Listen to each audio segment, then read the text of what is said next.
പിറന്നാൽ എന്ന മാനസിക ആരോഗ്യ പരിപാടിയുടെ ഒരു പുതുപുത്തൻ എപ്പിസോഡിലേക്ക് എല്ലാ പ്രിയ പ്രേക്ഷകർക്കും സ്വാഗതം. കുട്ടികളുമായിട്ട് ബന്ധപ്പെട്ടിട്ടുള്ള വിഷയങ്ങളാണ് നമ്മൾ കഴിഞ്ഞ എപ്പിസോഡുകളിൽ ചർച്ച ചെയ്തത്. ഇന്നും അത്തരമൊരു വിഷയം തന്നെയാണ് നമ്മൾ ചർച്ചയ്ക്ക് എടുത്തിട്ടുള്ളത്. പതിവ് പോലെ ഇന്നത്തെ എപ്പിസോഡിൽ നമ്മോടൊപ്പം ഉള്ളത് വിൻസെൻഷ്യൻ സബാംഗവും ക്ലിനിക്കൽ സൈക്കോളജിസ്റ്റുമായിട്ടുള്ള സിസ്റ്റർ ഡോക്ടർ ഡോണയാണ്. സിസ്റ്ററെ, സ്വാഗതം. ഒപ്പം ഇന്ന് നമ്മോടൊപ്പം ഒരു വിശിഷ്ട വ്യക്തി കൂടിയുണ്ട്. കൂഴൂർ ഗവൺമെന്റ് ഹൈസ്കൂളിലെ സൈക്കോ സോഷ്യൽ സ്കൂൾ കൗൺസിലർ ആയിട്ടുള്ള ബിനിത ബേബി മാം ആണ്. മാം, സ്വാഗതം. സിസ്റ്ററെ, ഈ കുട്ടികളുടെ കാര്യം എടുക്കുകയാണെങ്കിൽ അവരുടെ മാതാപിതാക്കൾ ഏറ്റവും കൂടുതൽ ശ്രദ്ധിക്കുന്ന ഒരു കാര്യമാണ് അവരുടെ പഠന മേഖല. അപ്പോൾ ഈ പല കുട്ടികളും പഠിക്കാതിരിക്കുക അല്ലെങ്കിൽ പഠിക്കാതെ ബുദ്ധിമുട്ടുകൾ അനുഭവിക്കുന്നവരുണ്ട്. അപ്പോൾ അതൊരു പഠന വൈകല്യത്തിൽ നമുക്ക് ഏർപ്പെടുത്താൻ പറ്റുന്ന ഒരു കാര്യമാണോ? നമുക്ക് ഒരു പഠിക്കാൻ ബുദ്ധിമുട്ടുള്ള ഒരു അവസ്ഥയെ എല്ലാം നമുക്ക് പഠന വൈകല്യം എന്ന് പറയാൻ സാധിക്കില്ല. അതായത് നമ്മളതിനെ ഒന്ന് ഡയഗ്നോസ്റ്റിക് ഒരു കാറ്റഗറൈസേഷൻ എന്ന് പറയുമ്പോഴത്തേക്കും അതിന് സ്പെസിഫിക് ലേണിംഗ് ഡിസബിലിറ്റി എന്നാണ് പറയുന്നത്. ലേണിംഗ് ഡിസബിലിറ്റി എന്ന് പറഞ്ഞാൽ പഠന വൈകല്യം. എന്നാൽ ഈ ലേണിംഗ് ഡിഫിക്കൽട്ടി ഉണ്ട്, അതായത് പഠിക്കാനായിട്ട് ബുദ്ധിമുട്ട്. ഇത് രണ്ടാണ്. പലപ്പോഴും സംഭവിക്കുന്നത് പഠിക്കാനായിട്ട് ഏതെങ്കിലും രീതിയിലൊരു ബുദ്ധിമുട്ട് അനുഭവിക്കുന്ന ഒരു കുട്ടിയെ ചിലപ്പോൾ ഇപ്പം ടീച്ചേഴ്സ് കാറ്റഗറൈസ് ചെയ്യുന്നു എന്നല്ല ഞാൻ പറയുന്നത്, ചിലപ്പോഴൊക്കെ അങ്ങനെ വന്നു പോകാൻ ചാൻസസ് ഉണ്ട്. മാതാപിതാക്കളും ചിലപ്പോൾ പറയും, അല്ലെങ്കിൽ ടീച്ചേഴ്സും പറയും അവന് പഠന വൈകല്യമാണ്. അപ്പോൾ ശരിക്കും പഠന വൈകല്യത്തിന് അതിൻ്റേതായിട്ടുള്ള ചില സ്പെസിഫിക് നേച്ചറുണ്ട്. അത് നമ്മൾ മനസ്സിലാക്കണം. ആവറേജ് ഐക്യു ഉള്ള, അതായത് ഇൻ്റലക്ച്വൽ കപ്പാസിറ്റി ആവറേജ് ഉള്ള ഒരു കുട്ടിയെ പഠിക്കാൻ മാത്രം ബുദ്ധിമുട്ട് അനുഭവിക്കുന്നു. എന്നാൽ പഠനമൊഴികെ ബാക്കി എല്ലാ കാര്യങ്ങളിലും അവന് വേണ്ട രീതിയിലെല്ലാം ഇടപെടാൻ സാധിക്കുന്നുണ്ട്. എക്സ്ട്രാ കരിക്കുലർ ആക്ടിവിറ്റീസിൽ അവൻ ടോപ്പ് മോസ്റ്റ് ആയിരിക്കും ചിലപ്പോൾ, അല്ലെങ്കിൽ കാര്യങ്ങളെല്ലാം പറഞ്ഞു കൊടുക്കുന്ന എല്ലാം മനസ്സിലാകുന്നുണ്ട്. അവൻ്റെ ഒരു സോഷ്യൽ അഡാപ്റ്റബിലിറ്റി, അതായത് നമ്മൾ പറയും സാമൂഹിക ബന്ധങ്ങളിൽ അല്ലെ സാഹചര്യങ്ങൾക്ക് അനുകൂലമായിട്ട് സാഹചര്യങ്ങൾക്ക് അനുസരിച്ച് പ്രവർത്തിക്കാനുള്ള അവൻ്റെ കപ്പാസിറ്റി എല്ലാം പക്ക നോർമലാണ്. പക്ഷേ പഠനത്തിൻ്റെ മേഖലയിലേക്ക് വരുമ്പോൾ കാര്യങ്ങൾ നമുക്ക് പഠിച്ചെടുക്കാൻ ബുദ്ധിമുട്ട്, പഠിക്കുന്ന കാര്യങ്ങൾ എഴുതി പിടിപ്പിക്കാൻ അല്ലെ പറഞ്ഞ് കേൾപ്പിക്കാൻ, അതിൻ്റെ രീതിയിലൊരു കണക്കുകൾ കൂട്ടി കാണിക്കാൻ ബുദ്ധിമുട്ട്. അപ്പം ഇതിനെയാണ് നമ്മൾ സാധാരണയായിട്ട് പഠന വൈകല്യം എന്ന് പറയുന്നത്. അപ്പോൾ പഠന വൈകല്യമുള്ള കുഞ്ഞിന് പഠിക്കാൻ ബുദ്ധിമുട്ടുണ്ട് എന്ന് വെച്ച് പഠിക്കാൻ ബുദ്ധിമുട്ടുള്ള എല്ലാവർക്കും പഠന വൈകല്യം എന്ന് പറയാൻ സാധിക്കും. സിസ്റ്റർ, ഒരു ചെറിയ ഡൗട്ട്. നമ്മൾ കണ്ടിട്ടുണ്ട് കുറെ പേര് ഇരുന്ന് പഠിക്കും, പക്ഷെ എക്സാം ഹാളിൽ എക്സാം എഴുതുന്ന സമയത്ത് അതെല്ലാം ബ്ലാങ്ക് ആയി പോകും. അപ്പൊ അതെന്തെങ്കിലും ഇതിനോട് ബന്ധപ്പെട്ട എന്തെങ്കിലും വൈകല്യമാണ്? നമുക്ക് അതിനിപ്പം പഠന വൈകല്യത്തെ നമ്മൾ എടുക്കുമ്പോൾ, അല്ലെങ്കിൽ എന്തുകൊണ്ടാണ് ഒരു കുട്ടി പഠിച്ച കാര്യങ്ങളും പെർഫോം ചെയ്യുന്നില്ല, അല്ലെങ്കിൽ അക്കാഡമിക്കൽ പെർഫോമൻസ് അവന് ബെറ്റർ ആകുന്നില്ല എന്ന് കാണുമ്പോൾ നമുക്ക് എപ്പോഴും പഠന വൈകല്യം എന്നൊരു രീതിയിലേക്ക് മാറ്റാൻ പറ്റില്ല. കാരണം അവിടെ നമുക്ക് കുറച്ചുകൂടി ഡീറ്റെയിൽഡ് ആയിട്ട് അനലൈസ് ചെയ്യേണ്ടതായിട്ട് വരും. ഇപ്പോൾ എല്ലാം പഠിക്കുന്ന കുട്ടി ക്ലാസ്സിലിരുന്ന് പഠിക്കുന്നുണ്ട്, എഴുതുന്നുണ്ട്, ടീച്ചറിനെ കാണിക്കുന്നുണ്ട്, അല്ലെങ്കിൽ വീട്ടിൽ വെച്ച് അവൻ പഠിക്കുന്നതെല്ലാം നന്നായിട്ട് പഠിച്ച് എഴുതി കാണിക്കുന്നുണ്ട്. പക്ഷേ ഒരു എക്സാം ഹാളിലേക്ക് വരുമ്പോഴോ അല്ലെങ്കിൽ എക്സാം ഓറിയൻറ്റഡ് ആയിട്ട് വരുമ്പോഴോ ആ കുട്ടിക്ക് പെർഫോം ചെയ്യാൻ പറ്റുന്നില്ല എങ്കിൽ നമ്മൾ മറ്റു പല കാര്യങ്ങളിലേക്ക്, ചിലപ്പോൾ എക്സാം ആങ്സൈറ്റി ആയിരിക്കാം ആ കുഞ്ഞിനെ സംബന്ധിച്ചിടത്തോളം, അല്ലെങ്കിൽ ആ ഒരു സമയത്തുണ്ടായ കുഞ്ഞിൻ്റെ മാനസികാവസ്ഥയായിരിക്കാം അങ്ങനെ വന്നിരിക്കുന്നത്. അപ്പോൾ അവിടെ നമ്മൾ ഡീറ്റെയിൽഡ് ആയിട്ടുള്ള ഒരു സ്റ്റഡി കാര്യങ്ങൾ നമുക്ക് ആവശ്യമാണ്. ഇപ്പോൾ മാം ഒരു സ്കൂൾ അധ്യാപക കൂടിയിട്ടാണ്, അപ്പോൾ അവിടുത്തെ ഒരു കൗൺസിലിംഗ് സെക്ഷനാണ്. അപ്പോൾ അവിടെ ഇത്തരം കുട്ടികൾ സ്വയം വന്നിട്ട് എനിക്ക് പഠിക്കാൻ പറ്റുന്നില്ല അങ്ങനെയൊക്കെ വന്ന് പറയുമോ, അല്ലെങ്കിൽ നമ്മൾ തന്നെ കണ്ടെത്താണോ? മിക്കവാറും കുട്ടികളെല്ലാവരും ഇരിക്കുന്ന ക്ലാസ് റൂമിൽ തന്നെ ഇവർ ഇരിക്കുന്നത്. അപ്പോൾ ഇവർക്ക് മിക്കവാറും എല്ലാ കുട്ടികളുടെ പോലെ തന്നെ എഴുതാനോ വായിക്കാനോ പറയാനോ ഒന്നും പറ്റുന്നില്ല. അപ്പോൾ ടീച്ചേഴ്സ് ആവുമ്പോൾ അവരുടെ അക്കാദമിക്കിൽ ഒരുപാട് വർക്ക് ഉണ്ടാവും, പോർഷൻ തീർക്കണ തിരക്കായിരിക്കും. അപ്പോൾ അവർ പറയുന്നത് കുട്ടികൾ മനസ്സിലാക്കാണ്ടാവുമ്പോൾ ടീച്ചർമാർ പെട്ടെന്ന് അവരോട് ദേഷ്യപ്പെടാൻ ചാൻസ് കൂടുതലാണ്. അപ്പോൾ ഇവർ ഓട്ടോമാറ്റിക്കായിട്ട് ഹൈപ്പർ ആക്റ്റീവ് പോലെ പെരുമാറും, ടീച്ചറോട് എതിർത്ത് സംസാരിക്കും, മൊത്തം ക്ലാസ്സിൽ ഡിസ്ട്രാക്റ്റഡ് ആയിരിക്കും, മറ്റു കുട്ടികളെ നോണ്ടും. അപ്പോൾ അവർക്ക് ഡിസ്ട്രാക്റ്റഡ് ആവും. അങ്ങനെ ആകുമ്പോൾ മിക്കവാറും ടീച്ചേഴ്സ് എൻ്റെ അടുത്തേക്ക് വിടാറുണ്ട്. അപ്പോൾ ഇവർക്കാണെങ്കിൽ അങ്ങനത്തെ രീതിയിൽ, അതായത് ഇവർക്ക് വേറെ ഇഷ്ടപ്പെട്ട ഏരിയ ആണ്, ഇപ്പോൾ ഫുട്ബോൾ ആയിരിക്കാം, ഷട്ടിലായിരിക്കാം, അതിനെക്കുറിച്ചൊക്കെ സംസാരിക്കുമ്പോൾ തോരാതെ സംസാരിക്കും. അതേ സ്ഥാനത്ത് നമ്മൾ പഠിക്കുക, നമുക്ക് നോക്കാം, ഈ ഒരു പോർഷൻ നോക്കാമെന്ന് പറഞ്ഞാൽ നമുക്ക് താല്പര്യം ഉണ്ടാവില്ല. അപ്പോൾ മിക്കവാറും കുട്ടികളുടെ ഒരു സങ്കടമാണ്. കാരണം മറ്റുള്ള കുട്ടികളെ പോലെ ആവാൻ പറ്റുന്നില്ല. എഴുതണം ആഗ്രഹം ഉണ്ടാവും, പക്ഷെ അവർക്ക് പറ്റുന്നില്ല. അപ്പോൾ അവരെന്നോട് പറഞ്ഞു, ടീച്ചറെ പറ്റാഞ്ഞിട്ടാണ്, ആഗ്രഹം ഇല്ലാഞ്ഞിട്ടല്ല. അവർക്ക് ആഗ്രഹം ഉണ്ടാവും, പക്ഷെ ഡെലിവർ ചെയ്യാൻ പറ്റുന്നില്ല. അപ്പോൾ അവർ മിക്കവാറും ടീച്ചേഴ്സിൻ്റെ അടുത്ത് കമ്മ്യൂണിക്കേറ്റ് ചെയ്ത് അവരോടും പറഞ്ഞ് ഇപ്പോൾ ഒന്നാമത് ഇൻക്ലൂസീവ് എഡ്യൂക്കേഷനാണ്, അവർ നമ്മൾ ക്ലാസ്സിൽ ഇരുത്തണം, അവർ ഒരുമിച്ച് പഠിപ്പിക്കണം എന്നാണ്. സ്പെഷ്യൽ എഡ്യൂക്കേറ്റർ ഉണ്ട്, അവർ സെപ്പറേറ്റ് നമ്മൾ വിളിച്ച് പഠിപ്പിക്കാറുണ്ട്, ഒരുമിച്ചിരുത്തി വിശേഷങ്ങളിലൂടെയാണ് മിക്കവാറും അവർ പഠിപ്പിക്കാൻ ശ്രമിക്കാറ്. അവർ ശരിക്കും സങ്കടം തോന്നും ചില സമയത്ത് അവർ എക്സ്പ്രസ് ചെയ്യുമ്പോൾ, അവർ ആഗ്രഹമുണ്ടെങ്കിലും അവർക്ക് ചെയ്യാൻ പറ്റാത്ത അവരുടെ ഒരു അവസ്ഥ കാണുമ്പോൾ നമുക്ക് സങ്കടം തോന്നും. പക്ഷെ അവരെ ചേർത്ത് പിടിക്കുമ്പോൾ അവർ പല രീതിയിലും അവരെ കഴിവ് തെളിയിക്കാനും സാധിക്കുന്നുണ്ട്. ഈ സിസ്റ്റർ, ഈ ഒരു മേഖലയിലുള്ള കുട്ടികളെ നമുക്ക് എങ്ങനെയാണ് തിരിച്ചറിയാൻ സാധിക്കുക?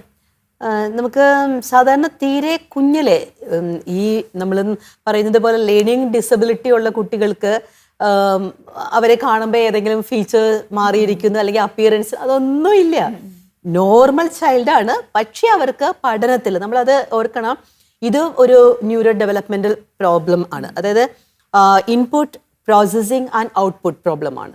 കാരണം അവരായിട്ട് അവർക്ക് പഠിക്കേണ്ടെന്ന് പറഞ്ഞ് മാറി നിൽക്കുന്നതല്ല, അല്ലെങ്കിൽ അവർ വരുത്തുന്ന അക്ഷരത്തെറ്റുകൾ അറിഞ്ഞുകൊണ്ട് വരുത്തുന്നതല്ല. ചിലരൊക്കെ പറയാം അഹങ്കാരം കൊണ്ടാന്നൊക്കെ പറഞ്ഞ് ചില കുട്ടികളെയൊക്കെ പറയുന്നതൊക്കെ ഞാൻ കേട്ടിട്ടുണ്ട്.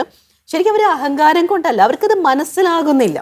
അവർക്ക് ഈ അക്ഷരങ്ങൾ ചിലപ്പോൾ മിറർ ഇമേജ് തിരിഞ്ഞായിരിക്കാം മനസ്സിലാകുന്നത്, അക്ഷരങ്ങളുടെ സ്ഥാനങ്ങൾ അവർക്ക് മനസ്സിലാകുന്നില്ല, അല്ലെങ്കിൽ വാക്കുകൾ കൂട്ടി വെക്കുമ്പോൾ ഏത് പഞ്ച്വേഷൻ ഇടുന്നെന്ന് അവർക്ക് മനസ്സിലാകുന്നില്ല. ഒരു സെന്റൻസ് എഴുതുമ്പോഴത്തേക്ക് ആ സെന്റൻസ് കംപ്ലീറ്റ് ആയെന്ന് അവർക്ക് മനസ്സിലാകുന്നില്ല. അതായത് എഴുതുവാനും വായിക്കുവാനും അല്ലെങ്കിൽ കണക്കുകൾ കൂട്ടാനും കുറയ്ക്കാനും ഒക്കെയുള്ള കാര്യത്തിൽ മാത്രമാണ് ഒരു ബുദ്ധിമുട്ട് അനുഭവപ്പെടുന്നത്. അപ്പം കുട്ടികളെ സാധാരണയായിട്ട് നമുക്ക് ഒരു 3-ാം ക്ലാസ് പ്രായം 4-ാം ക്ലാസ് പ്രായത്തിലൊക്കെ ആകുമ്പോഴാണ് നമുക്ക് മനസ്സിലാകുന്നത്.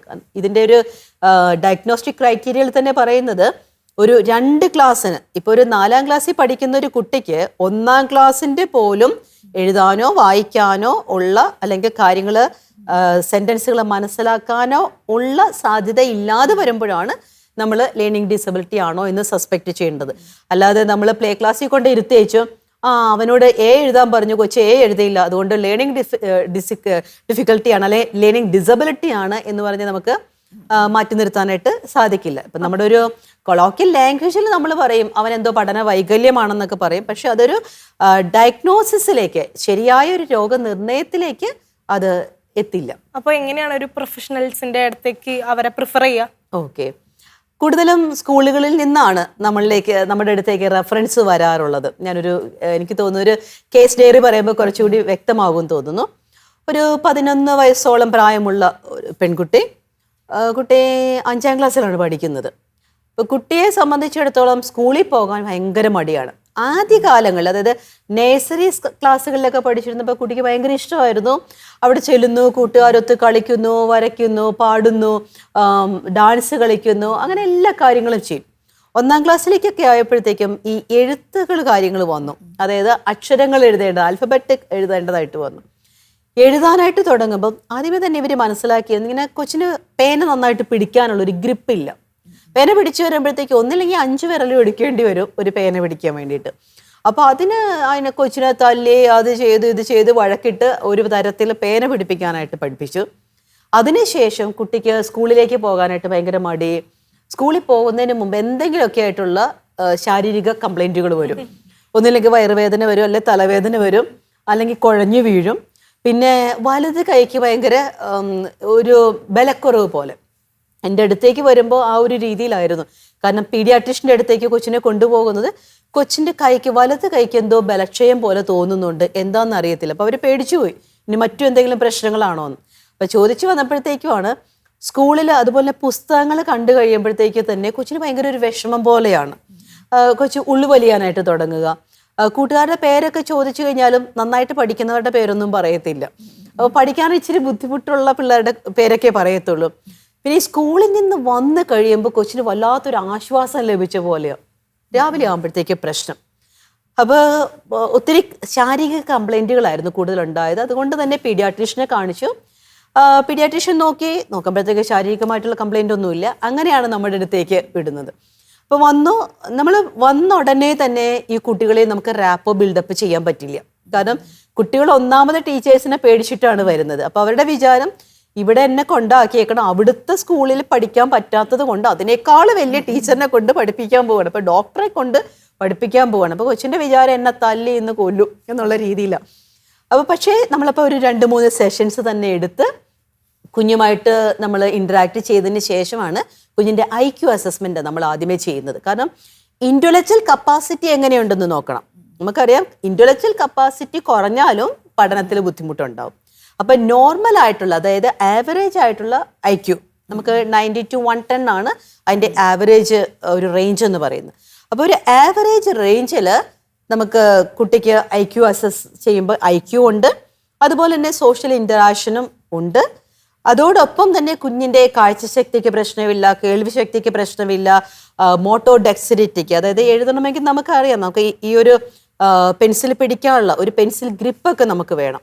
അപ്പോൾ അതിനൊന്നും പ്രശ്നമില്ല എങ്കിൽ മാത്രമാണ് നമ്മൾ SLDയുടെ ബാറ്ററികളുണ്ട്, അതായത് NIMHANS specific learning disability battery പോലെയുള്ള കാര്യങ്ങളുണ്ട്.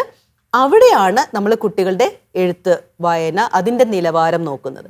അതിൻ്റെ നിലവാരം നോക്കുമ്പോൾ അത് താഴെയാണ് എങ്കിലാണ് ഒരു ഡയഗ്നോസിസിലേക്ക് നമ്മൾ വരുന്നത്. ഇപ്പോൾ ഈ പറഞ്ഞ കുട്ടിക്കും നമ്മൾ നോക്കി SLD നോക്കുമ്പോഴത്തേക്ക് കുഞ്ഞിന് ആ നിലവാരം കുറവാണ്.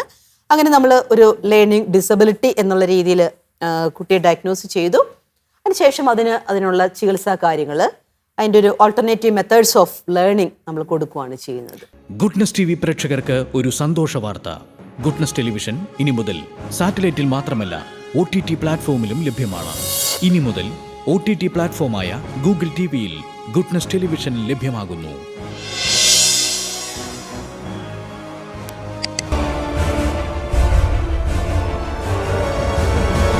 Goodness, stay with God. ഇപ്പോൾ ഈ ഒരു ലേണിംഗ് ഡിസബിലിറ്റിയിൽ തന്നെ എഴുതാനോ വായിക്കാനോ അല്ലെങ്കിൽ ഏത് തരമൊക്കെ നമുക്ക് ഇത്തരം ഡിസബിലിറ്റീസ് കാണാൻ പറ്റും? ഓക്കെ, നമ്മൾ സാധാരണയായിട്ട് ഇതിനെ കാറ്റഗറൈസ് ചെയ്യുമ്പോൾ ഡിസ്ലെക്സിയ എന്ന് പറഞ്ഞാൽ വായിക്കാനുള്ള ബുദ്ധിമുട്ട്. അപ്പോൾ എഴുതി വച്ചിരിക്കുന്ന കാര്യത്തെ വായിക്കാനായിട്ട് നോക്കുമ്പോഴത്തേക്ക് അക്ഷരങ്ങൾ മാറിപ്പോകുന്നു, വാക്കുകൾക്ക് അർത്ഥം വെച്ച് വായിക്കാനായിട്ട് സാധിക്കുന്നില്ല. അപ്പോൾ കുഞ്ഞിനെ സംബന്ധിച്ചിടത്തോളം കുറേ കാര്യങ്ങൾ ഇങ്ങനെ പ്രിന്റ് ചെയ്ത് വെച്ചിരിക്കുന്നു എന്നൊരു രീതിയിലാണ്. പിന്നെ ഒരു ഗസ്സിങ് വായനയായിരിക്കും അവർക്ക് വരുന്നത്. ഇപ്പോൾ ഏതെങ്കിലും ഒരു കാര്യം, ഒരു കാ കണ്ടു, അപ്പോഴത്തേക്ക് പെട്ടെന്ന് തന്നെ അവര് അതിനെ കാക്കകളുടെ കൂട്ടം, തീർന്നു. അതായത് ഒരു കാര്യത്തെ അവർക്ക് ഒരു അക്ഷരം അറിയാം, ബാക്കിയൊക്കെ അവര് കേട്ടതും കാര്യങ്ങളൊക്കെ കൂടി അങ്ങോട്ട് കൂട്ടിവെച്ച് അങ്ങ് വായിക്കുവാണ് ചെയ്യുന്നത്. ഇതുപോലെ തന്നെ എഴുതാനുള്ള ബുദ്ധിമുട്ടുണ്ട്, ഡിസ്ഗ്രാഫിയ എന്ന് പറയും. അപ്പം നമ്മൾ ഇപ്പം ചില കുട്ടികളെയൊക്കെ നമ്മൾ എഴുതിക്കുമ്പോഴത്തേക്കും ഗോഡ് എന്ന് എഴുതാൻ പറഞ്ഞു, എഴുതി തന്നപ്പോൾ ഡോഗ് എന്നായിപ്പോയി. അതുപോലെ P എന്നുള്ളത് തിരിഞ്ഞ് B ആകും. അപ്പോൾ ഈ കുട്ടികളുടെ ഒരു അക്ഷരങ്ങൾ തമ്മിൽ കൃത്യമായിട്ട് അവർക്ക് P ആണെന്നറിയാം, പക്ഷെ അത് എങ്ങോട്ടാണ് തിരിഞ്ഞിരിക്കുന്നതെന്ന് അറിയത്തില്ല. അപ്പോൾ ഒരു ഒന്നിട്ടിട്ട് നമ്മുടെ ഇടയ്ക്ക് വന്നൊരു കുട്ടി ഒന്നിട്ടിട്ടിരിക്കുക, അപ്പം എന്താ മോനെ ഇരിക്കുന്നത്, സിസ്റ്റർ Pക്ക് എവിടെയോ ഒരു തലയുണ്ടെന്നറിയാം, അത് എങ്ങോട്ടാണെന്ന് അറിയത്തില്ല. അപ്പോൾ ആ ഒരു സ്പേഷ്യൽ ഡിഫിക്കൽട്ടി വരുന്നുണ്ട്. അപ്പം അത് ഡിസ്ഗ്രാഫിയയിൽ വരുന്നതാണ്. അപ്പം എഴുതുമ്പോൾ തന്നെയാണെങ്കിലും നമുക്ക് ഇപ്പം പകർത്തി എഴുതാൻ അവർക്ക് ബുദ്ധിമുട്ടാണ്. കാരണം അവര് പിന്നെ ബോർഡിൽ കണ്ടു, ആ ഒരു റോയിൽ തന്നെയുള്ള കാര്യങ്ങളാണോ എന്നുള്ള അവർക്ക് ബുദ്ധിമുട്ട് വരും, തിരിഞ്ഞു പോകുന്നത് പോലെ തോന്നും, എഴുതി വരുമ്പോൾ വേറെയായി പോകും. ഓക്കെ, പിന്നെ ഡിസ്കാൽക്കുലിയ എന്ന് പറഞ്ഞു കഴിഞ്ഞാൽ കൂട്ടാനും കുറയ്ക്കാനും ഹരിക്കാനും ഒക്കെയുള്ള ബുദ്ധിമുട്ടുകൾ. ചോദിച്ചു കഴിഞ്ഞപ്പോൾ നമ്മൾ സാധനങ്ങൾ എടുത്ത് വെച്ചു, ഓക്കെ ഇത് എത്ര വസ്തുക്കളുണ്ട്, ഓക്കെ 5 പെൻസിൽ, അതിൽ നിന്ന് 2 എടുത്തു, നോക്കിക്കേ അത് എത്രയുണ്ട്, 3 ഉണ്ട്, ഓക്കെ. അല്ലെങ്കിൽ ഒരു 10 സാധനം വെച്ചിട്ട് നമ്മൾ പറഞ്ഞു 3 സാധനങ്ങൾ കൂടി അതിലേക്ക് കൂട്ടിച്ചേർത്തു, അപ്പൊ ഒന്ന് എണ്ണി നോക്കിക്കേ, എണ്ണി വന്നപ്പോൾ 13 ഉണ്ട്. ഇപ്പുറത്ത് അവരോട് അന്നാ 13 13 എന്നുള്ളത് എഴുതിക്കേ, എഴുതി വരുമ്പോൾ 31 ആയി പോകും. കാരണം സ്ഥാനങ്ങൾ അങ്ങ് മാറിപ്പോകുന്നുണ്ട്. ഇതുപോലെ തന്നെ ഡിസ്പ്രാക്സിയ എന്ന് പറയുന്നത് ഇടതും വലതും തമ്മിലുള്ള ബുദ്ധിമുട്ടുകൾ, അല്ലെങ്കിൽ ഷൂലേസ് കെട്ടാനായിട്ട് ബുദ്ധിമുട്ട്, അതായത് കോർഡിനേഷൻ വരുന്നില്ല. ഇപ്പൊ ഒരു കുഞ്ഞിന്റെ ഒരു ഷർട്ടിന്റെ ബട്ടൺസ് ഇടണമെങ്കിൽ നമ്മൾ ഓർക്കും കുറച്ച് ബട്ടൺസ് അങ്ങ് ഇട്ടാൽ പോരെ, പക്ഷേ അതിന് എത്രമാത്രം മോട്ടോർ കോർഡിനേഷൻ ഉണ്ടെന്നുള്ളത് അത് കോംപ്ലിക്കേറ്റഡ് ആണ്. അപ്പൊ ഈ കുട്ടികൾക്ക് അതേപോലെയുള്ള ബുദ്ധിമുട്ടുകൾ വരാനായിട്ടുള്ള ചാൻസ് ഉണ്ട്. അപ്പൊ നമ്മൾ പ്രധാനമായിട്ടും ഈ ഡിസ്കാൽക്കുലിയ, ഡിസ്ലെക്സിയ, ഡിസ്ഗ്രാഫിയ, ഡിസ്പ്രാക്സിയ ആ ഒരു രീതിയിലാണിത് തരംതിരിക്കുന്നത്. എന്നിട്ട് തരംതിരിക്കുമ്പോൾ ഏതിനാണോ പ്രശ്നമുള്ളത് അതിനനുസരിച്ചുള്ള ഒരു തെറാപ്യൂട്ടിക് ഇന്റർവെൻഷൻ അല്ലെങ്കിൽ ഓൾട്ടർനേറ്റീവ് മെത്തേഡ് ആയിരിക്കും നമ്മൾ കൊടുക്കുന്നത്. ഇപ്പൊ മാം, ഇപ്പൊ സ്കൂളുകളിലാണെങ്കിൽ ഈ കുട്ടികളെ പഠന മേഖലയിൽ എന്ന് പറഞ്ഞു, അപ്പോൾ അവർക്ക് മറ്റുള്ള കാര്യങ്ങളിൽ ചിലപ്പോൾ കഴിവുള്ളവരുണ്ടാവും. അപ്പൊ അങ്ങനെയുള്ള കുട്ടികളൊക്കെ കണ്ടുമുട്ടുമ്പോൾ അവരെങ്ങനെയാണ് ട്രീറ്റ് ചെയ്യാറ്? അവര് പ്രത്യേകിച്ച് ഇവർക്ക് ഭയങ്കര ഇഷ്ടമായിരിക്കും. അവരെ കഴിവ് കണ്ടറിഞ്ഞ് വിളിച്ചുല്ലോ. മെയിനായിട്ട് ക്ലാസ്സിൽ നിന്ന് പുറത്തിറക്കണതിന്റെ സന്തോഷം ഭയങ്കരമായിരിക്കും. കാരണം ക്ലാസ്സിൽ ഇരിക്കാൻ അവർക്ക് വളരെ ബുദ്ധിമുട്ടാണ്. അപ്പോൾ പുറത്ത് വിളിച്ചുകൊണ്ടുപോയി കഴിഞ്ഞാൽ നമുക്ക് എന്തോ വലിയ സന്തോഷമായിരിക്കും. പക്ഷെ അവരുടെ ആ ഫീൽഡിൽ വളരെ നല്ല രീതിയിൽ അവർ പെർഫോം ചെയ്യും. ഇപ്പോൾ ഫുട്ബോൾ കളി ആണെങ്കിൽ അവർക്ക് ഭയങ്കര ഡെഡിക്കേറ്റഡ് ആയിരിക്കും കളിക്കാനായിട്ട്. സാധാരണ വെയിലത്തായാലും മഴയത്തായാലും അവർ പോയി കളിക്കും. കാരണം അവർക്കത് ഇൻട്രസ്റ്റ് ആണ് അവർക്ക് ആ ഏരിയയിൽ.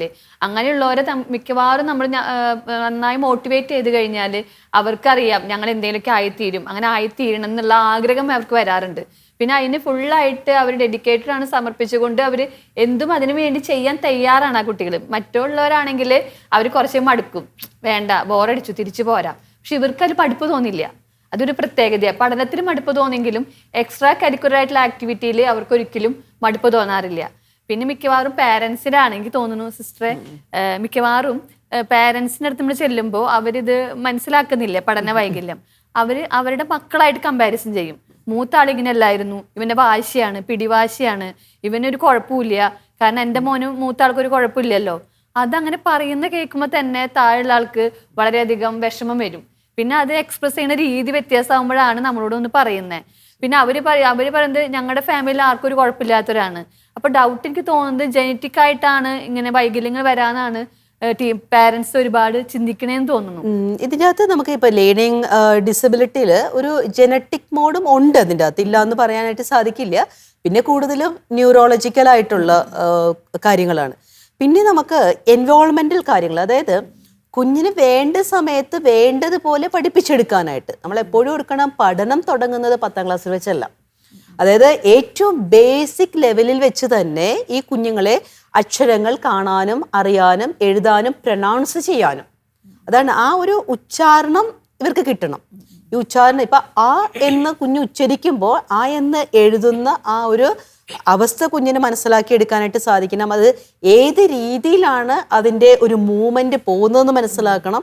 അല്ലെങ്കിൽ ആ കാറ്റഗറിയിൽ എഴുതി വരുമ്പോൾ ഇതുപോലെയാണ് വരുന്നതെന്ന് മനസ്സിലാക്കി എടുക്കണം. അപ്പൊ ബേസിക് ആയിട്ട് വേണ്ട ഒരു അക്ഷരങ്ങളുടെ പഠനം, അക്ഷരങ്ങളുടെ ശബ്ദങ്ങളുടെ പഠനം, ഇത് നടന്നില്ലെങ്കിലും കുട്ടികൾക്ക് ഇതുപോലെ കൺഫ്യൂഷൻ ഉണ്ടാകും. അപ്പം നമ്മൾ പറയും എന്താ പറയുക, കതിൽ കൊണ്ട് വളം വെച്ചിട്ട് കാര്യമില്ലെന്ന് പറയും. കാരണം നമ്മുടെ വിദ്യാഭ്യാസ സമ്പ്രദായത്തിന്റെ പ്രശ്നമാണോ എന്തോ, എവിടെയൊക്കെയോ ചില കുഴഞ്ഞ് മറിയുന്ന കാര്യങ്ങളുണ്ട്. കാരണം കുട്ടികളെ ബേസിക് ആയിട്ട് പഠിപ്പിക്കേണ്ട കാര്യങ്ങൾ ആ സമയങ്ങളിൽ പഠിപ്പിക്കാതെ പിന്നീട് ഹൈസ്കൂളുകളിലേക്കും അല്ലെങ്കിൽ പബ്ലിക് എക്സാം ഒക്കെ എഴുതുന്ന സമയത്തും ഒക്കെ വരുമ്പോൾ ഓക്കെ അതെങ്ങനെയെങ്കിലും ഒന്ന് ഒരു ലേണിംഗ് ഡിസബിലിറ്റി ആക്കി എടുത്ത് അതിനൊരു സർട്ടിഫിക്കറ്റ് ഒക്കെ വാങ്ങിച്ച് ഒരു സ്ക്രൈബിനെ സംഘടിപ്പിച്ചു കഴിഞ്ഞാൽ കുഞ്ഞങ്ങ് ജയിച്ചു പൊക്കോളും എന്നൊക്കെയുള്ള ചില മിഥ്യാധാരണകളും ഇപ്പൊ വിദ്യാഭ്യാസ സമ്പ്രദായത്തിൽ വരുന്നുണ്ട്. പക്ഷെ അത് നമ്മൾ ഓർക്കേണ്ട കാര്യം, അത് കുഞ്ഞിന്റെ കാലിബറിനെയാണ് നഷ്ടപ്പെടുത്തുന്നത്. കാരണം മാം പറഞ്ഞതുപോലെ പഠനമല്ലാത്ത വേറെ ഏത് കാര്യത്തിന് വിളിച്ചാലും അവർ ഓക്കെയാണ്, ഓടിയെത്തും, അവരുടെ മുഴുവൻ എഫോർട്ട് ഇടും. ഇവിടെ എഫോർട്ട് ഇടാത്തത് കൊണ്ടല്ല, എഫോർട്ട് ഇട്ടിട്ടും അവർക്ക് ചെയ്യാനായിട്ട് സാധിക്കുന്നില്ല. അപ്പം ഇങ്ങനെയുള്ള കുട്ടികളെ സംബന്ധിച്ചിടത്തോളം അവരുടെ കോൺഫിഡൻസ് ലെവൽ നമ്മൾ പ്രത്യേകം ശ്രദ്ധിക്കേണ്ട ഒരു കാര്യം തന്നെയാണ്. ഇപ്പൊ സിസ്റ്റർ, ഇത്തരം കുട്ടികൾ ഇപ്പൊ പഠന വൈകല്യം ഉണ്ട്, പക്ഷെ അവർക്ക് ടീച്ചേഴ്സ് ആണെങ്കിലും പേരൻസ് ആണെങ്കിലും ഈ സമ്മർദ്ദം ചെലുത്താറുണ്ട്. അപ്പോൾ അത്തരം അങ്ങനെ ഒരു പ്രശ്നം വരുമ്പോൾ അത് ഇപ്പൊ മാനസികമായിട്ടുള്ള തളർത്തുന്നത് കൊണ്ടും ഇവർക്ക് ഇത്തരം പഠനത്തിനോടൊരു അകൽച്ച തോന്നാറുണ്ട്, വരാൻ ചാൻസ് ഉണ്ട്. ചില കേസസ് ഒക്കെ നമുക്ക് മനസ്സിലാകുന്നുണ്ട്. കുഞ്ഞിലേ തന്നെ കുഞ്ഞിന് ഈ ഒരു പഠനത്തോടൊരു അവേർഷനായിപ്പോയി. പിന്നെ ആ കുഞ്ഞിനെ സംബന്ധിച്ചിടത്തോളം ഒരു ആങ്സൈറ്റി ഫാക്ടർ ഇതുമായിട്ട് അസോസിയേറ്റ് ചെയ്തു. കാരണം പഠനം നമുക്കറിയാം ഈസി അല്ല അല്ലേ. നമ്മളൊക്കെ ഓരോരുത്തർ പഠിച്ചപ്പോഴും, ചെറിയ ക്ലാസ്സുകളിൽ പഠിച്ചപ്പോഴായാലും മുതിർന്ന ക്ലാസ്സുകളിൽ പഠിച്ചപ്പോഴായാലും പഠനം എന്ന് പറയുന്നത് കോംപ്ലിക്കേറ്റഡ് ആയിട്ടുള്ളൊരു കാര്യം തന്നെയാണ്. നമുക്ക് കാഴ്ച മാത്രം ഉണ്ടായത് കൊണ്ട് പഠനമാകണമെന്നില്ല, കേൾവി മാത്രം ഉള്ളത് കൊണ്ട് പഠനമാകുന്നില്ല. ഒരു വസ്തുതയെ മനസ്സിലാക്കി, അതായത് ആ തന്നിരിക്കുന്ന ഇൻപുട്ടിനെ സ്വീകരിക്കാനുള്ള ഒരു റിസീവിങ് ഫാക്ടേഴ്സ്, നമ്മളതിൻ്റെ sensory organs at the same time നമ്മുടെ ബ്രെയിനിലെ പ്രോസസ്സിങ് നടക്കണം. അപ്പം ബ്രെയിനിലെ പ്രോസസ്സിങ് നടക്കണമെങ്കിൽ അതിന് റിപ്പീറ്റഡ് ആയിട്ടുള്ള ആക്ഷൻ വേണ്ടി വരും. അപ്പം നമ്മൾ പറയും ഒരു കാര്യം പഠിക്കണമെങ്കിൽ ഒരു ദിവസം പഠിച്ചതുകൊണ്ട് നമ്മളാരും അത് കാണാപ്പാടം പഠിച്ചൊന്നും വരത്തില്ല, അല്ലെങ്കിൽ അതിൻ്റെ ഒരു മെത്തേഡ് നമ്മളിലേക്ക് വന്നു എന്നില്ല. അതിനെ റിപ്പീറ്റഡ് ആയിട്ടും പല രീതിയിലൊക്കെ നമ്മൾ പഠിക്കുമ്പോഴേ നമ്മുടെ ഒരു പഠനത്തിലേക്ക് വരത്തുള്ളൂ. കോംപ്ലിക്കേറ്റഡ് ആയിട്ടുള്ള ആ ഒരു പഠനത്തെ ആ ഒരു പഠനം നമ്മളിൽ സാധ്യതമാവുകയുള്ളൂ. അപ്പോൾ ഈ ഒരു കാര്യം നമുക്ക് ചെയ്യണമെങ്കിൽ ബേസിക്കലി നമുക്കൊരു സ്റ്റാൻഡ് വേണം. അറ്റ് ദ സെയിം ടൈം ഈ ആങ്സൈറ്റി ലെവല് നമ്മുടെ പഠനത്തിൻ്റെ പ്രോസസ്സിങ്ങിനെ എതിരായിട്ടാണ്, അതിന് കോൺട്രഡിക്ടറി ഫാക്ടറാണ്. കാരണം നമുക്കറിയാം, നന്നായിട്ട് പഠിച്ചൊരു കാര്യം നമ്മൾ പറയാനായിട്ട് വരുമ്പോൾ അവിടെ ഒരു ആങ്സൈറ്റി വരുന്നു, ഒരു ഉത്കണ്ഠ വരുന്നു, ഭയം വരുന്നു, അല്ലെ ഭയം ജനിപ്പിക്കുന്ന ഒരു സാഹചര്യം വരുന്നു, ഭയം ഉണ്ടാക്കുന്ന കുറേ വ്യക്തികൾ അവിടെ ഇരിക്കുന്നു, നമുക്ക് പെർഫോം ചെയ്യാൻ പറ്റില്ല. സെയിം വേ ഈ കുഞ്ഞുങ്ങൾ അനുഭവിക്കുന്നുണ്ട്. അപ്പോൾ 1-2 പ്രാവശ്യം അങ്ങനെ ഭയത്തോടു കൂടി കുട്ടികൾക്ക് അവർ പഠിച്ചതായ കാര്യങ്ങൾ അവതരിപ്പിക്കപ്പെടാൻ അല്ലെങ്കിൽ അവതരിപ്പിക്കാൻ പറ്റുന്നില്ല. അതും കുഞ്ഞുങ്ങളിൽ പഠനവുമായിട്ട് വിമുഖത വരുന്നു. അവിടെയും ഇതുപോലെയുള്ളൊരു പഠനത്തിൻ്റെ ഒരു ഡിഫിക്കൽട്ടി ഉണ്ടാവുകയാണ് ചെയ്യുന്നത്. ഈ സമ്മർദ്ദം എന്ന് പറയുമ്പോൾ നമ്മൾ പല സ്കൂളുകളിലും കണ്ടിട്ടുണ്ട്. ഈ ക്ലാസ്സിൽ പഠിക്കാത്ത ഒരു 3-4 കുട്ടികളുണ്ടെങ്കിൽ അവരെ ഒന്ന് മാറ്റി എല്ലാ ക്ലാസ്സിൽ നിന്ന് കളക്ട് ചെയ്തിട്ട് അവരൊരുമിച്ച് നിർത്തി പഠിപ്പിക്കും. അപ്പോൾ ഒരു പക്ഷേ അവർക്ക് പഠിക്കാൻ അത് എളുപ്പമായിരിക്കും. പക്ഷെ പൊതുവേ മറ്റുള്ള കുട്ടികളാണെങ്കിലും ഇവർക്ക് എന്തോ കുഴപ്പമുണ്ട്, അപ്പോൾ അതുകൊണ്ടാണ് അവരെ മാറ്റി നിർത്തിയിരിക്കുന്നത്. അപ്പോൾ അത് അവരിൽ ചിലപ്പോൾ അങ്ങനെ ഒരു മാനസിക പ്രശ്നത്തിലേക്ക് എത്തിക്കും. തീർച്ചയായിട്ടും. കാരണം നമ്മളൊന്ന് ഓർത്ത് നോക്കിക്കേ, ആവറേജ് ബുദ്ധിശക്തിയുണ്ട്, കാര്യങ്ങൾ കാണാനും കേൾക്കാനും അല്ലെങ്കിൽ അതനുസരിച്ച് പെരുമാറാനും ഒക്കെ ഇവർക്ക് മനസ്സിലാകുന്നുണ്ട്. പക്ഷേ അക്കാഡമിക് പെർഫോമൻസ് വരുമ്പോൾ എല്ലാം ഫ്ലോപ്പായി. ഇപ്പോൾ ഒരു കുട്ടി ബാക്കി എല്ലാ കാര്യങ്ങളിലും ടോപ്പാണ്, ബാക്കി എല്ലാ കാര്യങ്ങൾക്കും ട്രോഫി നേടുന്നു, സർട്ടിഫിക്കറ്റ് നേടുന്നു, പരീക്ഷയുടെ പേപ്പർ വരുമ്പോൾ 1-2. അതോടുകൂടി കൊച്ചി നമ്മൾ പറയുന്നത് അവൻ ഡൗൺ ആയി എന്ന് പറയും. ഇത് ആ കുഞ്ഞിന്റെ കോൺഫിഡൻസ് ലെവലിനെയാണ് ബാധിക്കുന്നത്. അപ്പോൾ കാര്യം നമ്മൾ കുട്ടികളെ സംബന്ധിച്ചിടത്തോളം തുഷാര സൂചിപ്പിച്ചതുപോലെ പഠനത്തിന്റെ പെർഫോമൻസുമാണ് ആ കുഞ്ഞിന് കൊടുക്കുന്ന ഒരു ലെവൽ എന്ന് പറയുന്നത്, അല്ലെ? അക്കാഡമിക് പെർഫോമൻസ് നല്ലതാണോ? ബെറ്റർ. അക്കാഡമിക് പെർഫോമൻസിൽ എന്തെങ്കിലും പ്രശ്നം വന്നോ? പോട്ടെ. ആ രീതിയിലാണ് കാറ്റഗറൈസ് ചെയ്തിരിക്കുന്നത്. അപ്പൊ എന്ത് പറ്റും? ബാക്കി എല്ലാ കഴിവുകളും ഉണ്ട്, എല്ലാം ഉണ്ട്, പക്ഷെ പേപ്പറിൽ അതില്ല. പ്രോഗ്രസ് കാർഡിൽ മൊത്തം റെഡ് മാർക്കാണ് വരുന്നത്. അപ്പോൾ ആ കുഞ്ഞിനെ സംബന്ധിച്ചിടത്തോളം ഞാൻ കൊള്ളില്ലാത്തവനാണ്, ഞാൻ എന്തിനാ ഇതിനൊക്കെ പോകുന്നത്? അപ്പൊ ഇത് കുട്ടിയിലൊരു ഭയം ജനിപ്പിക്കും, ആശങ്ക ജനിപ്പിക്കും. ഈ ആശങ്ക കുഞ്ഞിനെ ഒരു ക്ലാസ് റൂമിലാണെങ്കിലും അവൻ ആ ഒരു മുൻപിലത്തെ നിരയിൽ നിന്ന്, നമ്മൾ പറയുന്ന ഒരു മുൻഗണന ക്രമത്തിൽ നിന്ന് അവൻ പതുക്കെ പുറകോട്ട് പോകുന്നു. അതായത് ഒരു സോഷ്യൽ വിഡ്രോവൽ, വിമുഖത കാണിക്കുന്നു. ഈ വിമുഖത പിന്നീട് എന്തിലേക്ക് പോകും? ഡിപ്രഷനിലേക്ക് പോകാൻ ചാൻസ് ഉണ്ട്. അതായത് സങ്കടത്തിലേക്ക് പോകുന്നു. അവനൊന്നുമല്ല, അതുകൊണ്ട് തന്നെ അവനൊന്നും പഠിക്കാനായിട്ട് ശ്രമിക്കുന്നില്ല. കാരണം പഠിക്കാൻ ശ്രമിച്ചിട്ടും ഇതേ എനിക്ക് കിട്ടിയുള്ളൂ.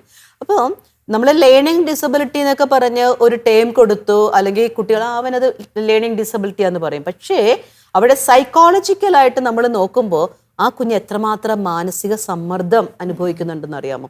അപ്പോൾ തീർച്ചയായിട്ടും അത് പാരൻസ് മനസ്സിലാക്കണം, ടീച്ചേഴ്സ് മനസ്സിലാക്കണം. ഇപ്പം നമ്മുടെ ഒരു യൂണിവേഴ്സൽ ഡിസൈൻ ഫോർ ലേണിംഗ് എന്ന് പറയുന്ന ഒരു കാര്യം കൊണ്ടുവന്നിട്ടുണ്ട്. അതായത് എല്ലാ കുഞ്ഞുങ്ങളും ക്ലാസ്സിലിരിക്കുന്ന, മാം പറഞ്ഞ പോലെ ഒരു ഇൻക്ലൂസീവ് എഡ്യൂക്കേഷൻ സിസ്റ്റമാണ് ഇപ്പോൾ ഉള്ളത് നമ്മുടെ വിദ്യാഭ്യാസ സമ്പ്രദായം. എല്ലാ കുഞ്ഞുങ്ങളെയും ഒരു കുടക്കീഴിലേക്ക് കൊണ്ടുവന്ന്, ഒരു ക്ലാസ്സിലേക്ക് കൊണ്ടുവന്ന് അവർക്ക് എല്ലാവർക്കും മനസ്സിലാകുന്ന രീതിയിൽ പഠിപ്പിക്കാനായിട്ട് തുടങ്ങുന്നു. അപ്പോൾ ഒരു യൂണിവേഴ്സൽ ഡിസൈൻ ഫോർ ലേണിംഗ് ഒക്കെ വരുമ്പോൾ ഇതിന് ഒത്തിരിയേറെ മാറ്റങ്ങൾ വരും. കാരണം കുഞ്ഞിനെ എഴുത്തും വായനയും നമ്മൾ എഴുതിച്ചും വായിപ്പിച്ചും മാത്രമല്ല, മറ്റു പല ഓൾട്ടർനേറ്റീവ് മെത്തേഡ്സിലൂടെയും അവരെ പഠിപ്പിക്കാനായിട്ട് നോക്കും. മാം, സ്കൂളിൽ ഇങ്ങനെ ഒരു പഠന വൈകല്യമുള്ള ഒരു കുട്ടീനെ കണ്ടു, നമ്മൾ കറക്റ്റ് ആയിട്ട് ഒരു ചികിത്സ കൊടുത്തു. അപ്പോൾ പക്ഷെ ഇവർക്ക് പഠിക്കാൻ എളുപ്പമാർഗങ്ങൾ, ഇപ്പോൾ കോഡുകളൊക്കെ അല്ലെങ്കിൽ അവർക്ക് അനുയോജ്യമായ രീതിയിലുള്ള കാര്യങ്ങൾ വെച്ചിട്ട് അവരെ പഠിപ്പിക്കാനായിട്ട് ഒരു കൗൺസിലർ എന്ന നിലയിൽ നമുക്ക് സാധിക്കും. നമ്മൾ ഇങ്ങനെയുള്ള കുട്ടികൾ സാധാരണ പറഞ്ഞല്ലോ, ക്ലാസ് റൂമിൽ ഇരിക്കാൻ അവർക്ക് ബുദ്ധിമുട്ടാവാറുണ്ട്. അപ്പം എൻ്റെ അടുത്ത് വന്ന് ഒരുപാട് സംസാരിക്കും. ആദ്യം അവർക്ക് അവർ കോൺഫിഡൻസ് ലെവൽ ഇമ്പ്രൂവ് ചെയ്യിക്കും. ഈ പഠനത്തിൽ മാത്രമല്ല, ഒരിക്കലും ഫുൾ A+ കിട്ടിയോണ്ട് ജീവിതത്തിൽ വിജയിച്ചു എന്നല്ല, നമുക്കും ജീവിതത്തിൽ വിജയിക്കാൻ പറ്റും, നമുക്കും കഴിവുണ്ട്. അങ്ങനെ ഒരുപാട് പേര് വലിയ ആൾക്കാരായെന്ന് പറഞ്ഞ് അവർ മോട്ടിവേറ്റ് ചെയ്യുമ്പോൾ തന്നെ അവർക്ക് കോൺഫിഡൻസ് ലെവൽ ഇമ്പ്രൂവ് ചെയ്യും. അപ്പോൾ ടീച്ചറെ ഞാൻ ചെയ്യാം. അപ്പോൾ പിന്നെ ഇൻക്ലൂസീവ് എഡ്യൂക്കേഷൻ ആയതുകൊണ്ട് സ്പെഷ്യൽ എഡ്യൂക്കേറ്ററും കൂടി ഉണ്ടാവും. അപ്പം ഞങ്ങൾ 2 പേരും കൂടി ഇരുന്നിട്ടാണ് ആൾക്ക് എങ്ങനെയാണ് എഴുതുമ്പോൾ, മിക്കവാറും ചിലവർക്ക് തന്നെത്താനെ സിസ്റ്റർ പറഞ്ഞ പോലെ നല്ല രസമായിട്ട് കഥകൾ പറയുന്ന പോലെ പറയും. വായിക്കുമ്പോൾ അതിലില്ലാത്തതൊക്കെ ആവും വായിക്കുക. പിന്നെ എഴുതുമ്പോഴായാലും അവരെഴുതുന്ന രീതി നമുക്ക് ബുക്ക് കണ്ടാലറിയാം. ഇപ്പോൾ 10ാം ക്ലാസ്സിലാണെങ്കിൽ തീരെ മോശം, ഒരു 6ാം ക്ലാസ് 7ാം ക്ലാസ്സുകാരെ പോലെയൊക്കെ അവർ എഴുതുള്ളൂ. അപ്പോൾ പിന്നെ അവർ പറയുന്നതാണ്, വീട്ടിൽ എൻ്റെ അമ്മ പറയും ഇതിനേക്കാൾ നല്ലതാണല്ലോ എൻ്റെ അനിയത്തി എഴുതുന്നത് എന്നൊക്കെ പറയുമ്പോൾ ടീച്ചറേക്ക് വിഷമം വരും. ചിലപ്പോൾ അവർ ബുക്ക് കീറി കളയാറുണ്ടെന്ന് പറഞ്ഞു വീട്ടിലൊക്കെ പാരൻസിനോടൊക്കെ. പക്ഷെ നമ്മുടെ അടുത്തിരിക്കുമ്പോൾ അങ്ങനെയൊന്നും പെരുമാറില്ല. പിന്നെ ഞാൻ കണ്ട ഒരു ഒബ്സർവ് ചെയ്തത്, ഇവർക്ക് നല്ലൊരു മനസ്സാണ് മറ്റുള്ള കുട്ടികളെ അപേക്ഷിച്ച്. ഇവർക്ക് നല്ല, കാരണം അവർ മിക്കവാറും അക്കാദമിക്കിൽ വളരെയധികം കോൺസെൻട്രേറ്റ് ചെയ്യുമ്പോൾ ഇവരങ്ങനെ ചെയ്യാനായിട്ട് ഇവർക്ക് പറ്റുന്നില്ല. പക്ഷെ ഇവർ നമ്മളെ ഭയങ്കര ഹെൽപ്പ് ചെയ്യുന്നവരായിരിക്കും. അപ്പം ഞാൻ എപ്പോഴും പറയും ടീച്ചേഴ്സിന്, അവർക്ക് നല്ല മനസ്സാണ് ടീച്ചറെ, നമ്മൾ അവരെ കൂടെ ചേർത്താൽ മതി. അവരൊന്ന് നമ്മൾ പുറത്തേക്ക് കൊണ്ടുവന്ന് അവരെ നമ്മൾ എപ്പോഴും അവരെ പരിഗണിക്കുമ്പോൾ, മിക്കവാറും എനിക്ക് തോന്നുന്ന ഒരു പരിഗണിക്കുമ്പോൾ തന്നെ അവരിൽ മാറ്റം എനിക്ക് കാണാൻ പറ്റിയിട്ടുണ്ട്. അപ്പോൾ അവർ നമ്മുടെ കൂടെ നിൽക്കും. അപ്പോൾ ഇതൊക്കെ നമുക്ക് സിസ്റ്റർ പറഞ്ഞ പോലെ നമുക്ക് ട്രെയിൻ ചെയ്ത് എഴുതിക്കാൻ പറ്റാറുണ്ട്. അവരെ കൂടെ നിന്ന് കുറച്ച് സമയം നമ്മൾ കളയണം. മറ്റുള്ളവരെ അപേക്ഷിച്ച് കുറച്ച് ടൈം എടുക്കുമ്പോൾ അവർക്ക് ഇമ്പ്രൂവ് ചെയ്യാൻ പറ്റുന്നുണ്ട്. പിന്നെ നമുക്കൊരു അറിയാം ഒരു പരിധി, അല്ലെ സിസ്റ്ററെ, ഒരു പരിധി വരുന്നുണ്ടല്ലോ അവർ അക്കാദമിക്കിൽ. നമുക്ക് ചെയ്യാനായിട്ട് പറ്റുന്ന കാര്യം ഇവരെ മാറ്റി നിർത്തുമല്ല, ടീച്ചർ പറഞ്ഞ പോലെ കൂടെ നിർത്തിക്കൊണ്ട് ഇവരെ പഠിപ്പിക്കേണ്ട മെത്തേഡ്സ് പല രീതിയിലുള്ള മെത്തേഡ്സ് ഉണ്ട്. അപ്പം ഏറ്റവും നല്ലത് പ്രൊഫഷണൽസിന്റെ കൈകളിലേക്ക് ഇവരെ എത്തിക്കാനുള്ള ഒരു സംവിധാനം ഉണ്ടാകുക. അവിടെ നമുക്ക് ഇവര് പഠിച്ചു വരുന്ന ഒരു പാഠ്യപദ്ധതിയിലേക്ക്, അല്ലാതെ പാഠ്യപദ്ധതി ഇവരിലേക്ക് നമ്മൾ അടിച്ചേൽപ്പിക്കുകയല്ല, ഇവർക്ക് പഠിക്കാൻ പറ്റുന്ന രീതിയിലേക്ക് പാഠ്യപദ്ധതി മാറ്റുന്ന ഒരു സമ്പ്രദായമാണ് ഏറ്റവും എളുപ്പമാർന്നതും ഇവരെ പഠിപ്പിച്ചെടുക്കാൻ സാധിക്കുന്നതുമായിട്ടുള്ളത്. മനം തുറന്നാൽ എന്ന മാനസിക ആരോഗ്യ പരിപാടിയുടെ ഈ എപ്പിസോഡ് ഇവിടെ അവസാനിക്കുന്നു. പഠന വൈകല്യവുമായിട്ടുള്ള ചർച്ചയാണ് നമ്മളിന്ന് നടത്തിയത്. ഇതെല്ലാവർക്കും പ്രയോജനകരമായി എന്ന് വിശ്വസിക്കുന്നു. ഈ എപ്പിസോഡിൽ നമ്മോടൊപ്പം ഉണ്ടായിരുന്ന സിസ്റ്റർ ഡോക്ടർ ഡോണയ്ക്കും ബിനിത മാമിനും ഒത്തിരി നന്ദി. അടുത്ത എപ്പിസോഡിൽ മറ്റൊരു വിഷയവുമായി നമുക്ക് കണ്ടുമുട്ടാം. നന്ദി, നമസ്കാരം.